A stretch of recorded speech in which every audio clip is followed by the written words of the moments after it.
생명의생가 166페이지 동방박사의 경배이라고 제목에 붙여 있습니다. 화요일 본문이겠습니다. 동방박사들의 경배, 화요일 본문. 우리 관찰 질문 먼저 우리 풀어보면서 내용 파악을 다시 한번 해보겠습니다. 1번 다 같이 시작. 동방에서 온 박사들은 예루살렘에 이르러 무엇을 찾고 있었습니까? 1절 2절에 보니까 유대인의 왕입니다. 유대인의 왕. 사실 자기들과는 상관도 없어요. 그죠? 이 사람들은 유대인의 왕이 났다, 태어났다, 뭐 영적으로 해석을 했던, 영적으로 해석하는, 육적으로 해석을 하고 있던 사람이었던지 간에 유대인의 왕으로 태어난 누군가가 이 동방박사들하고는 아무런 상관이 없습니다. 자기들의 왕도 아니고. 그럼에도 불구하고 이 동방박사들은 존귀한 이가 태어나셨다라고 하는 사실 하나만으로도 먼 길을 이렇게 와서 경배했다라고 하는 사실, 여러분 이 사실을 기억해야 될 것 같아요. 그리고 이것이 나중에 나눔 이야기에서 이어질 것입니다. 유대인의 왕입니다. 일단 답은 2번 다 같이 읽겠습니다. 시작.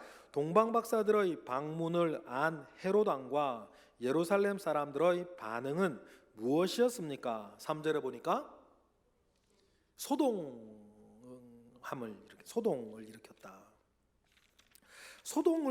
소동했다라고 하는 이 소동했다라고 이 말은 그 단어로는 자극을 받았다 뭐 그런 뜻이에요. 뭐 좋아서 뭐 이런 것도 아니고 자극을 받았다. 어떤 자극을 받았을까? 아까 설교 때도 말씀을 드렸지만 헤롯은 이렇게 젊었을 때는 참 스포츠 운동 잘하고 잘생기고 몸 좋고 되게 똑똑한 사람.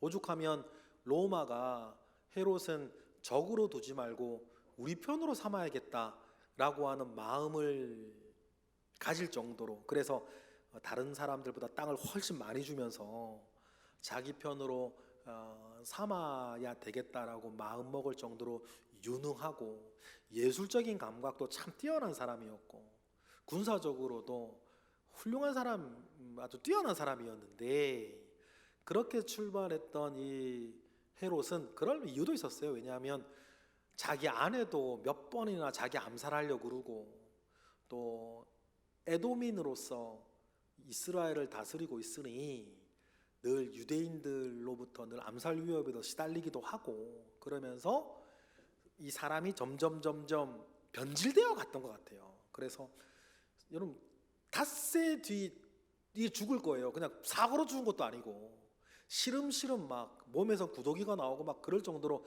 시름시름 죽어가고 있는데도 자기 아들 아리스토블루스라고 하는 아들하고 안티파테스라고 하는 아들로 기억하는데 자기 죽이 닷새 전에 목을 쳐요.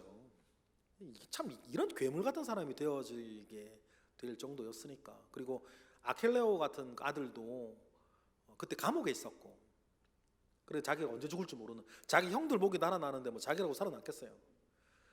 그렇게 악독한 사람이었어요. 그러니까 동박사 모르고 왔지.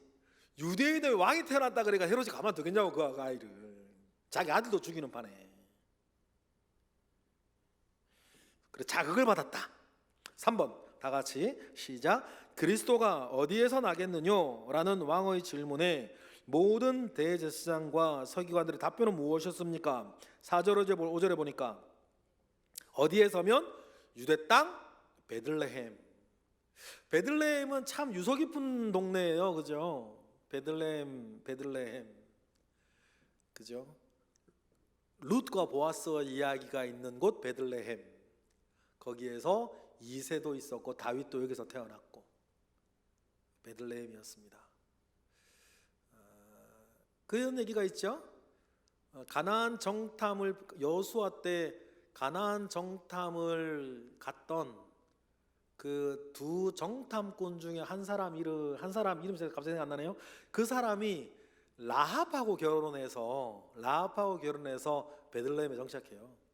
그렇게 시작이 됩니다. 이렇게 이야기들은. 그래서 라합도 이제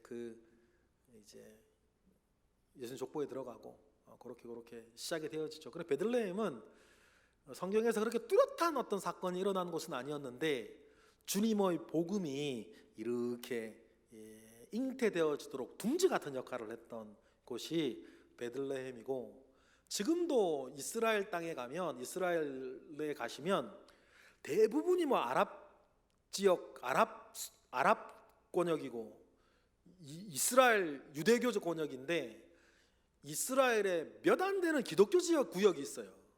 그곳의 하나가 요 베들레헴이에요. 베들레헴에 사는 사람들은 지금도 그리스도인들입니다.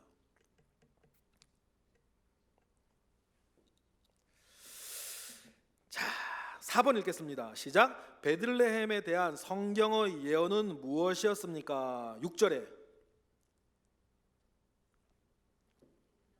한 다스리는 자가 나올 것이다 라고 하는 그 예언이 있었죠. 그렇습니다. 예언이 그렇게 있었습니다. 네. 미가 선지자의 예언이었죠. 600년 전 사람이었습니다. 그러니까 성경이 참 놀라워요. 이런 것들 이루어지는 거 보면 참 놀랍습니다. 5번 더 읽겠습니다. 시작.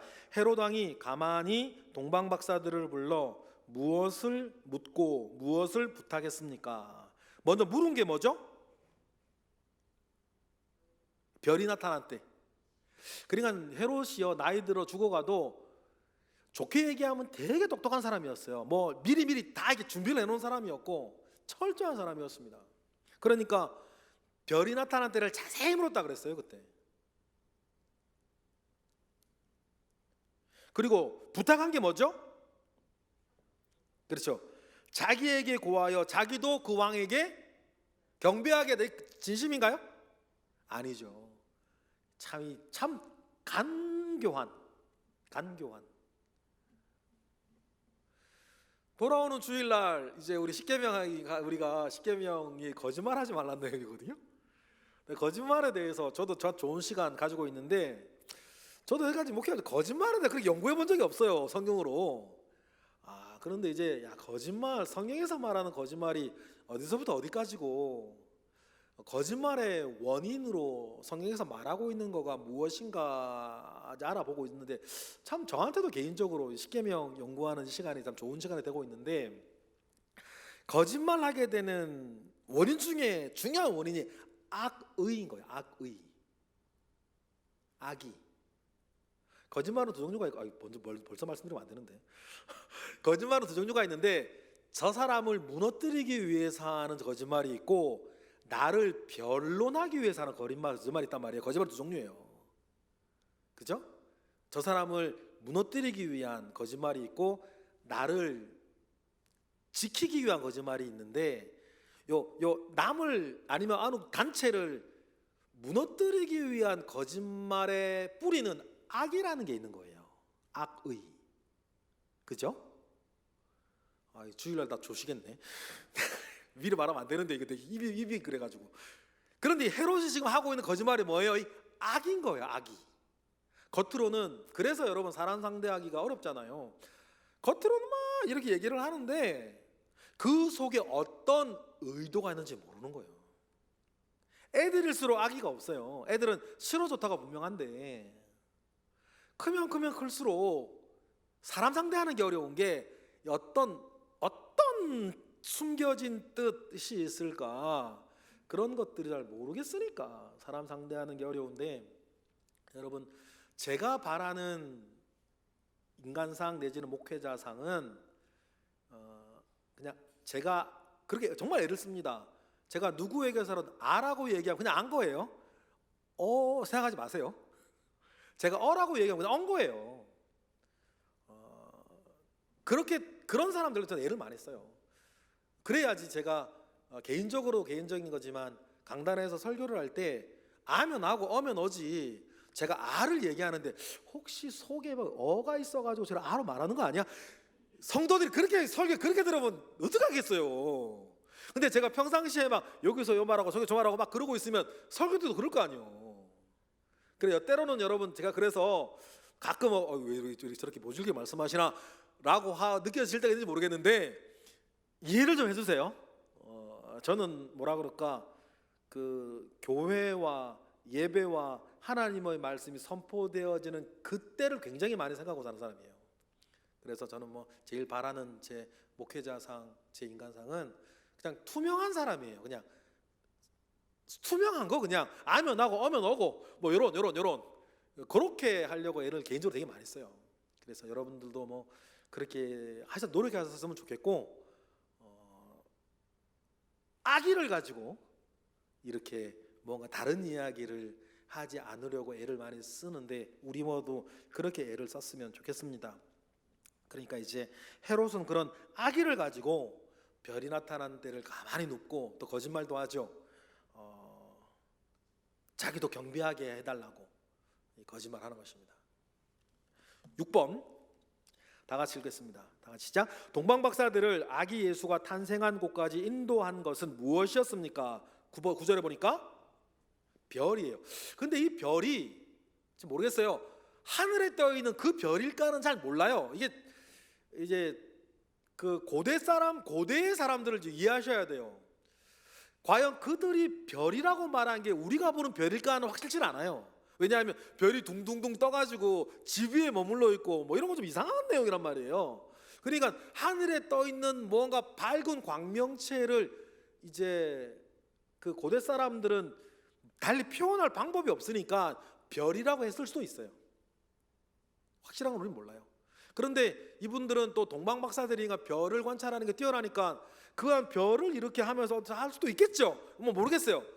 그런다 이렇게 뭐 지금 우리가 알고 있는 지구과학적 지식으로 어떻게 별이 떠가가지고 그 집 위에 머물러 있고, 이걸 우리가 이게 뭐 이해할 수 없는 부분들이잖아요. 그러니까 이제 우리가 생각하는 별과 마태가 말하는 별은 약간 다른 형태일 수 있다고 하는 것도 여러분들 한켠에 가지고 계세요. 누군가가 이렇게 막 별이 어떻게 그거 떠다니고 말이야, 거기 뭐 반딧불이처럼 말이야 집 위에 머물러 그럴 수 있어요라고 얘기하면 놀라지 마시고 요런 저 정도 이야기도 하면 상식으로 우리는 저나 여러분은 그 별이든 떠다니든 들어오니든 상관이 없어요. 저와 여러분은 상관이 없는 내용인데, 아니 믿음이 이제 자라나야 되는 사람들한테는 이런 내용들이 중요할 수 있으니까 이제 그런 부분들에 대해서는 여러분 염두에 두시고 한켠엔 그럴 수도 있다 생각하시면 좋겠습니다. 7번 읽겠습니다. 시작. 동방박사들은 누구에게 경배하고 어떤 예물을 드렸습니까?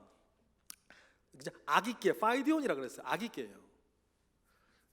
그리고 뭐가 들었죠? 황금, 유향, 모략. 또 기가 막힌 게 이게 왕과 제사장과 죽음을 대변하는 선지자의 모습이기도 해요. 왕을 상징하는 그 황금, 그리고 제사장이 이제 제물을 이렇게 태울 때에 또 향을 피울 때에 쓰는 유향, 그리고 사람 죽을 때에 선지자들 관련해서 사람 죽을 때에 하는 그런 모략까지 이렇게 동방박사들이 알고 했을까 그건 모르겠어요. 알고 했을까 그건 모르겠고, 당시에 무게에 비해서 부피에 비해서는 가장 값진 것들이 황금, 유향, 모략이었고, 그리고 어떤 의미에서는 제가 오늘 수요예배도 하고 싶었는데 시간 관계상 안 했는데, 이것이 근 10년 가까이 애굽에서 요셉의 가정이 살아야 했던 생활 자금인 거, 도피 자금인 거예요. 또 하나님은 미리 예배해 주신다 믿으십니까? 나사렛에서, 만약에 제가 추측이지만 나사렛에서 베들레헴으로 요셉이 올 때에 내가 베들레헴에 정착하겠다라고 마음 먹었다면 나사렛에 있는 재산 다 처분했을까요? 그렇죠? 다 처분했을 거예요. 처분해서 베들레헴에서 뭐 집도 사고 했겠죠. 그런데 꿈꾸고 그날 밤 바로 도망 나와 했으니 집 팔아서 챙겨오고 나올 시간이 없네요. 하나님 그거 미리 다 아시고 동방박사에게 황금, 유약, 모략. 참 하나님 참 이런 분이세요. 여러분, 필요하면 하나님이 주신다. 아직 안 주셨네? 없어도 된다. 아직은 없어도 된다.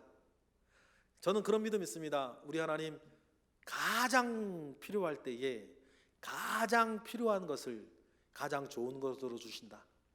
여태까지 저는 그렇게 살아왔습니다. 저는 정말 그렇게 살아왔었어요. 저는 뭐 아무것도 없는 사람이었으나, 여러분 아시다시피 저는 아무것도 없는 사람이었으나 하나님께서 가장 좋은 것을 가장 필요할 때에 주셨던 것을 제가 늘 기억하고 있고, 아직 나에게 주어지지 아니하였다, 여러분에게도 주어지지 아니하였다라고 하는 것은 아직은 필요하지 않다. 여러분 그렇게 믿으시고 사시기를 부탁을 드립니다. 네, 8번 읽어보겠습니다. 시작.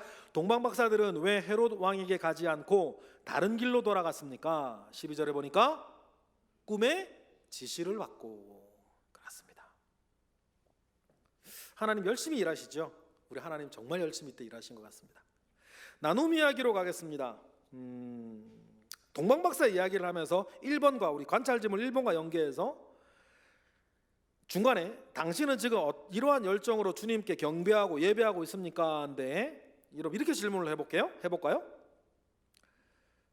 더 좋은 예배, 더 많은 예배를 하지 못하는 혹시 나의 지금 핑계거리가 있었냐, 요 얘기. 새해에는 좀 털고 가자, 그 뜻이에요. 더 좋은 예배, 더 많은 예배를 하지 못하게 하는 나의 핑계거리가 있냐, 이런 것들 여러분 기억하시고 나눈 다음에 이제 2023년에는 다 털고 새해를 맞이하자라고 하는 이야기로 진행해 주시면 감사하겠습니다. 네, 이번에 보니까 이런 류 우리도 또 많이 했었는데 또 해도 상관없어요. 여기 대율법학자들 그 사람들 이야기를 하면서 알지만 행하지 않는 것들 얘기하는데, 이 얘기하시면서 우리도 나도 알지만 잘 안 되는 것들, 야 이거 아는데 잘 안 되는 그런 거 다 저도 있어요. 알지만 잘 안 돼, 그런 것들이 있는데 크고 작은 어떤 것이든지 간에 알지만 잘 안 되는 것들에 대해서 여러분 이야기를 좀 나누어 주시면 좋겠습니다.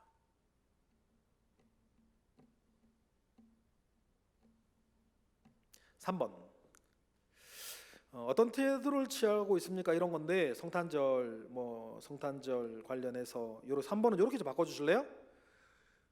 올해 성탄절을 보내면서 내가 받은 은혜, 요걸 좀 나눠보시면 좋겠습니다.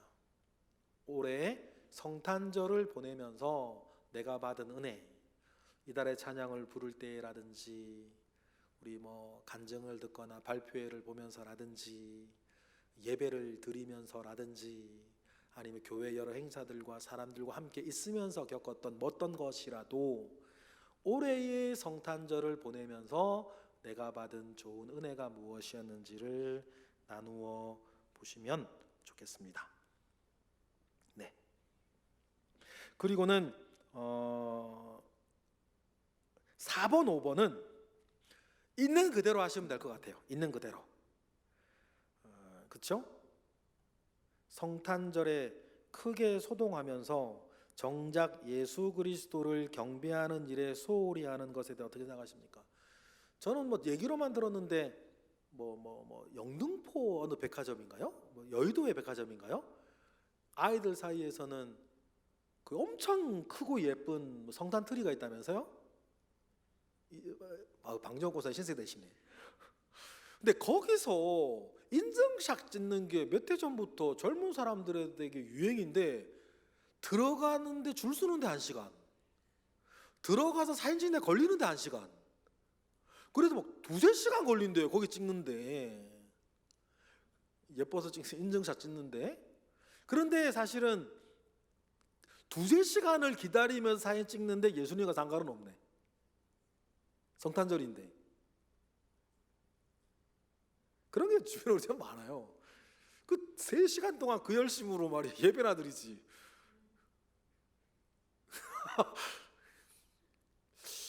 서남에도 갔다 왔단가? 작년에 서남도 갔다 왔는데 내가 인스타그램 안 해가지고 얼핏 제가 들어갔대요. 자기도 친구랑 갔네 맞네 이러면서 사람이 너무 많아가지고 거기 메인 그 자리에서는 못 찍고 그 메인이 보이는 비껴선 자리에서 찍었네 안 찍었네 그런 얘기 했는데 제가 뭐라 그러진 않았습니다. 예배 드리니까 그게 삶이지 뭐. 근데 제가 말하는 건 성탄절인데 우리 주님께는 관심 없고 자기들 놀고 즐기고 하는 데 관심 있는 그런 세태를 우리가 기억을 하고, 우리와 우리 주변에 있는 사람들은 그렇게 하지 말자. 우리 교회의 성탄 트리는 그 백화점에 있는 것보다는 형편없이 초라하고, 또 우리 교회에서 예배 드리는 것이 밖에 나가서 노는 것보다는 훨씬 재미없지만 성탄절의 주인이신 예수 그리스도 앞에 그분을 기쁘게 해드리는 일이 우리의 즐거움이 되는 그런 삶을 저희들은 살았으면 좋겠습니다. 네, 5번도 마찬가지. 동방 박사들 황금 유황 모략 예물로 드립니다. 동방의 박사들이라고 해서 이 값진 이 예물들이 드리기 쉬운 것은 아닐 거예요. 만약에 이것이 페르시아에 있던 점성술은 페르시아에서 발달한 거니까 페르시아의 사람들이라고 만약에 하면 페르시아의 왕이 태어났다라는 이야기를 듣고 예물을 갖다 바치면 그래도 뒷일을 생각하는 거겠죠? 근데 페르시아 사람인데 유대인의 왕이요. 이건 정말 그를 기뻐하고 축하하고자 하는 순전한 마음이 아니겠는가. 자기랑은 상관도 없는데. 예물이 진짜 예물로 이런 게 진짜 예물이다. 하나님께 드려진 예물은 정말 예물이 아닌가 하면서 우리가 헌금 생활하는 것에 대한 마음을 다시 한번 다잡는 기회로 5번의 말씀들을 사용해 주셔도 좋을 것 같습니다. 네, 그렇게 진행해 주셨으면 좋겠고요. 헌신 예배 드리고 조금 성가대가 아니신 분은 기다려야 될지도 모르겠는데, 성가대 좀 빨리 맞춰서 우리 식사 아마 평강삼계탕 아마 예약을 하는 것 같던데, 사무실에서 맛있는 거 좀 드시고 연말에 뜨뜻한 국물에 힘 좀 내시라고 삼계탕으로 맛있게 드셨다 가시면 좋겠습니다. 아주 삼계탕 아주 그 집 삼계탕이 굉장히 괜찮더라고요. 왜요, 권사님? 싫었어요? 조수재 권사님 마음에 안 드시는 것 같은데. 예? 비싸죠. 근데 1년에 한 번인데 우리 구역의 리더들한테 그 정도도 안 하면 되겠습니까?